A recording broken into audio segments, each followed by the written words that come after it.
আসসালামু আলাইকুম সবাইকে স্বাগত জানাচ্ছি পিঠাপুলির আজকের আয়োজনে। আজ তৈরি করব মালপোয়া পিঠা। অনেক জায়গায় এই পিঠাটাকে তেলের পিঠা বা তেলে ডোবা পিঠা বলে থাকে। চালের গুঁড়া ছাড়া শুধুমাত্র সুজি ও ময়দা দিয়েই এমন ফুলকো মালপোয়া তৈরি করতে পারবেন। আর সারা দিনই পিঠাগুলো সফট থাকবে। যে কেউ পারফেক্টলি এই পিঠাটা তৈরি করতে পারবেন। আশা করছি রেসিপিটি সবার কাছেই ভালো লাগবে। মালপোয়া তৈরি করার জন্য এখানে আমি হাফ কাপ পরিমাণ সুজি নিয়েছি আর সুজিগুলো কাঁচা অবস্থায় আছে। এরপর হাফ কাপ পরিমাণ দিয়ে দিচ্ছি চিনি। এখানে হাফ কাপের থেকে একটু কম আছে, আপনারা মিষ্টিটা আপনাদের টেস্ট অনুযায়ী ব্যালেন্স করে দিবেন। হাফ লিটার পরিমাণ দিয়ে দিচ্ছি দুধ। এখন এই সুজি, চিনি এবং দুধ আমি 1 মিনিটের জন্য একটা হ্যান্ড উইক্স দিয়ে খুব ভালোভাবে মিশিয়ে এটাকে ঢেকে রেখে দিব 1 ঘন্টার জন্য। আমি যেহেতু কাঁচা সুজিটা ব্যবহার করেছি, এই 1 ঘন্টায় সুজিটা পুরোপুরি ভিজে যাবে। ইনস্ট্যান্ট কিন্তু এই পিঠাটা বানাতে যাবেন না। আমি একটা চামচ দিয়ে তুলে দেখিয়ে দিচ্ছি। সুজিটা দেখেন ভিজে কিন্তু অনেকটাই ফুলে গিয়েছে। এখন আমি এর মধ্যে বাকি উপকরণগুলো অ্যাড করে দিচ্ছি। এর মধ্যে দিয়ে দিচ্ছি হাফ কাপ পরিমাণ ময়দা, এখানে ময়দাটাই ব্যবহার করবেন। এরপর দিয়ে দিচ্ছি হাফ কাপ পরিমাণ কোরানো নারকেল। এরপর দিয়ে দিচ্ছি সামান্য একটু লবণ, এতে করে টেস্টের ব্যালেন্স আসবে।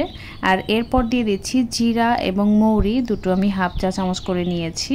এটা দিলে কিন্তু পিঠাটা খুব সুন্দর একটা ফ্লেভার আসবে, খেতেও ভালো লাগবে। এখন সব কিছুকে খুব ভালোভাবে মিশিয়ে নিতে হবে। আমি সব উপকরণ যে মেজারমেন্টে নিয়েছি আপনারা হুবহু ফলো করবেন, এতে করে ব্যাটারটা পারফেক্ট হবে। আমি প্রায় ঘড়ি ধরে 2 মিনিটের জন্য খুব ভালোভাবে এটাকে মিশিয়ে নিয়েছি। এখন ঘনত্বটা আমি চামচ দিয়ে তুলে দেখিয়ে দিচ্ছি। ব্যাটারের ঘনত্বটা একটু ভালোভাবে লক্ষ্য করবেন। এটা দেখেন একদম পারফেক্ট আছে। পিঠা বানানোর জন্য রেডি। এখন আমি ভাজতে চলে যাচ্ছি। চুলায় আমি আগে তেল গরম করতে দিয়েছিলাম। তেলটা ভালো মতো গরম হয়েছে, তবে একেবারে ফুটন্ত গরম করা যাবে না। ব্যাটারটা এভাবে ভালো মতো একটু নেড়ে চামচ দিয়ে তুলে 1 চামচ পরিমাণ ব্যাটার আমি দিয়ে দিচ্ছি। তেলটা যদি খুব বেশি গরম থাকে তাহলে পিঠাটা দেওয়ার সাথে সাথেই কিন্তু উপরটা পুড়ে যাবে আর ভেতরে কাঁচা থেকে যাবে। আর পিঠাগুলো ভাজার সময় চুলার আঁচটা লো টু মিডিয়ামে রাখবেন, এতে সময় নিয়ে পিঠাগুলো ভাজা হবে, সেই সাথে ভেতরেও খুব ভালো মতো সেদ্ধ হবে। আমি গাঢ় বাদামি রং করে ভেজে নিয়েছি, এতে করে পিঠাগুলো কিন্তু দেখতেও ভালো লাগে আর একটু বেশি ভাজা হলে পিঠাগুলো খেতেও ভালো লাগে। এই পিঠাগুলো কিন্তু তেলে দেওয়ার সাথে সাথে দেখেন ফুলে উঠছে আর একাই কিন্তু এটা প্যানের নিচ থেকে উঠে আসবে। এখানে আমি একটা লোহার কড়াই ব্যবহার করেছি, আপনারা চাইলে কিন্তু ফ্রাই প্যান বা অন্যান্য যে কোনো কড়াইতেই এই পিঠাগুলো ভাজতে পারেন। প্রতিটা পিঠা ভাজা হয়ে গেলে তেলটা কিন্তু খুব বেশি গরম থাকে, তাই চুলার আঁচটাকে একটু কমিয়ে দিতে হবে। এরপর ব্যাটার দিবেন, এতে করে পিঠাগুলো খুব সুন্দর হবে। প্রতিটা পিঠাই আমি একইভাবে ভেজে নিয়েছি। এই পিঠাগুলো গরম খেতেও খুবই ভালো লাগে। আপনারা চাইলে এটাকে ঠান্ডা করে সংরক্ষণ করেও খেতে পারেন।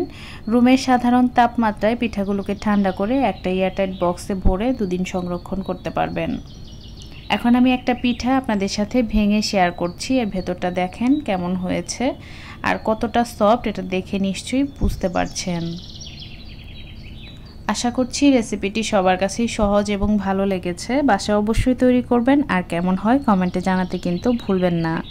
সবাই ভালো থাকবেন, আমাদের জন্য দোয়া করবেন। দেখা হবে নতুন কোনো রেসিপি নিয়ে পরবর্তী ভিডিওতে। সে পর্যন্ত এখানেই বিদায় নিচ্ছি। আল্লাহ হাফেজ।